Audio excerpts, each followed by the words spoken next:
I'm almost getting tired of telling leftists I told you so. Mamdani plans pressure campaign to push for a slew of tax hikes, including one that could squeeze black homeowners.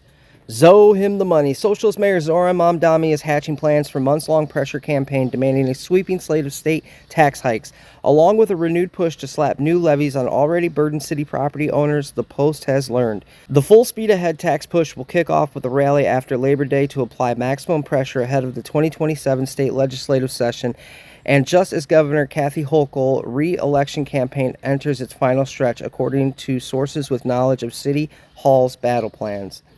For instance, myself and people like me have been telling regular folks on the left, if there are any left, moderate Democrats or whatever you want to call them, that anything other than complete and utter adherence to the demands and dogma of the extreme left would result in negative outcomes for them specifically. The sources revealed Mamdani and his minions want Albany to deliver tax-the-rich wins on day one of the next legislative session, with their still-in-the-works demands, including a hike on the wealthy and an expanded corporate taxes. Now, much in the case of Kathy Hochul, we said that taxing the rich was going to result in wealth flight. And what have we already seen in New York since the pied de terre tax or whatever has been implemented? Oh, that's right. Billionaires and companies leaving the city, relocating to places like Tennessee and Florida. Who knows how many millions of dollars in tax revenue just evaporated like that. Dude hasn't even been in office for a year and he's already losing his major tax base plan, which is, the rich. Well, you can't tax the rich if they don't live in your city anymore. And you are, just as Kathy Hochul has done, driving them out of your city. So good job, bud. The social media socialist is also resurrecting his massively unpopular scheme to fill Big Apple coffers on the backs of homeowners, while attempting to reform the city's notoriously unfair property tax system, a Herculean effort that risks the mayor further alienating black and brown New Yorkers. Property tax reform has been a third rail for mayor after mayor because it is essentially a massive tax increase for many black and brown homeowners, an incredulous Democratic insider said. No way. Who could believe that he's going to raise taxes on homeowners in New York? There's no way a Democrat or socialist would ever do that, right?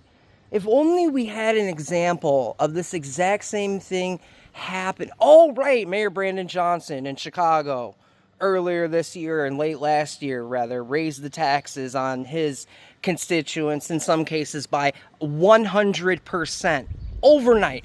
A doubling. And I've talked about that plenty of times. So it's like, let's see, we told Brandon Johnson that everything he was doing was going to make things worse. We told Kathy Hochul everything he was doing was going to make things worse. And we've told New Yorkers that everything Mamdani is planning on doing is going to make things worse. It's almost like we have a crystal ball, or maybe it's just pattern recognition. The fact that Mamdani is looking to go ahead with the plan is just further proof that his base and his background do not understand the historic economic struggles of those communities, nor apparently care about their vote. Well, that's because he doesn't. We've been trying to tell you for years that the Democrats, the left, the DSA, the socialists, these communists, these progressives, all these people that claim to care so much about the uplifting, defense, and really actually protection and infantilization of black and brown communities here in America. Well, we've been trying to tell you that they don't actually care about you folks. If they cared about you folks, they would hold you accountable so that you would hold yourself accountable and thus do better, because people that hold themselves accountable tend to do better.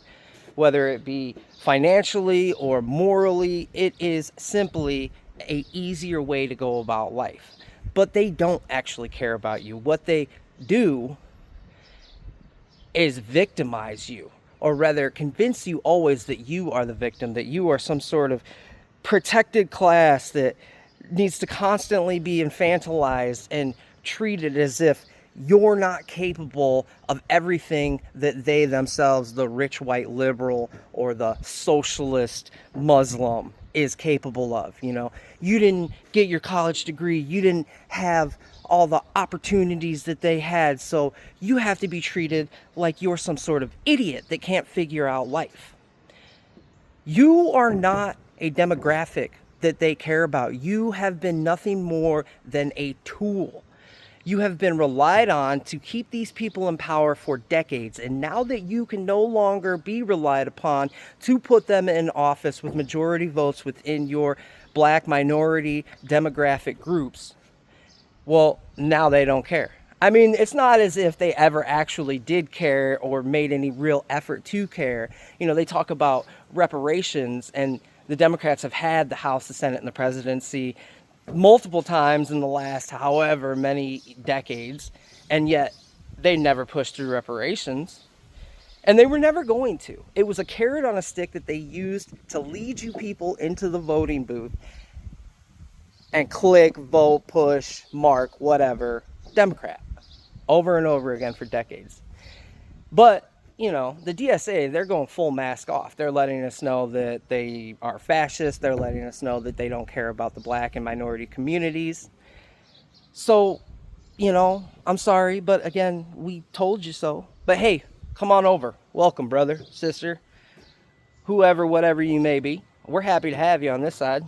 The nitty-gritty of Mamdani's grand tax demands for this fall remain largely on the drawing board, sources said, but the mayor's unquenchable thirst for New Yorkers' hard-earned money comes even after Albany bailed the city out from financial ruin, while delivering him a political win with the pied-à-terre tax, an added levy on luxury second homes in New York City. It's just never enough, is it?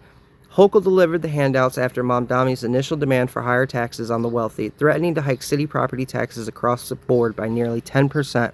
A proposal that was met with swift backlash from the prominent minority political leaders. One of the loudest voices against the hike was Queens Borough President Donovan Richards, who just this week skewed Mamdani's brethren in the Democratic Socialists of America as perpetuating white supremacy. Yes. From Malcolm X 60, 70 years ago to me and others today, we have been telling you that the white liberal, educated white liberal, are the most racist people in America.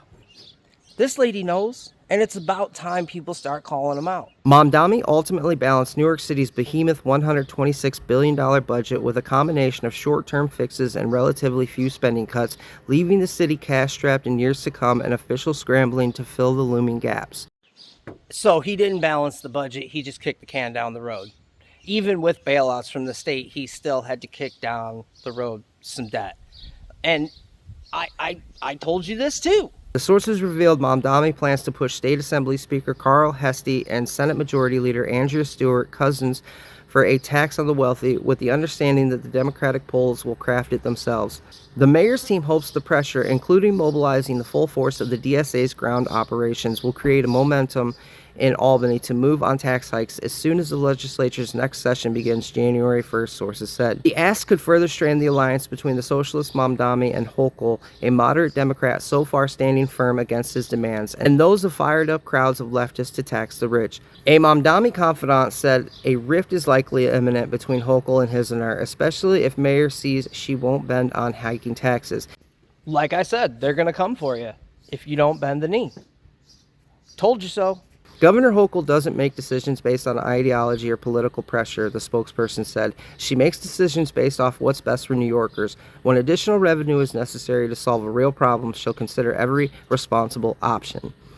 But she doesn't believe higher taxes are a goal in themselves, and she won't support policies that make it harder for families, workers, or employers to stay and succeed in New York. The second prong of Mamdani's push will be focused in New York City, where polls across the political spectrum have long pushed to reform the property tax system. The universally hated current system variously favors small homes over apartment buildings, gives luxurious Brooklyn brownstone lower effective tax rates than similar abodes in Queens, and largely favors homeowners in white neighborhoods. But fixing the convoluted system is a gargantuan task no mayor has seriously tried to tackle, not least because doing so will inevitably shift tax burdens to different neighborhoods, including those largely populated by black residents. The envisioned reform also won't raise new revenue, so Mamdani's team plans to seek tax increases on residences as well as businesses, sources said. A Latina Democratic insider echoed growing fears by many minority polls that Mamdani and his cadre of DSA true believers are blind to their community's concerns. Clearly, the mayor is still learning what his job is and what he has the legal authority to do, but I'll make it simple for them. He can't raise property taxes on New Yorkers without the approval of the city council, and he can't raise income and corporate taxes without the approval of the governor, a Latina Democratic insider said. He isn't going to get either, but good to know he continues to be focused on screwing over black and brown New Yorkers who would be hit the hardest by property tax increases. Again, told you so.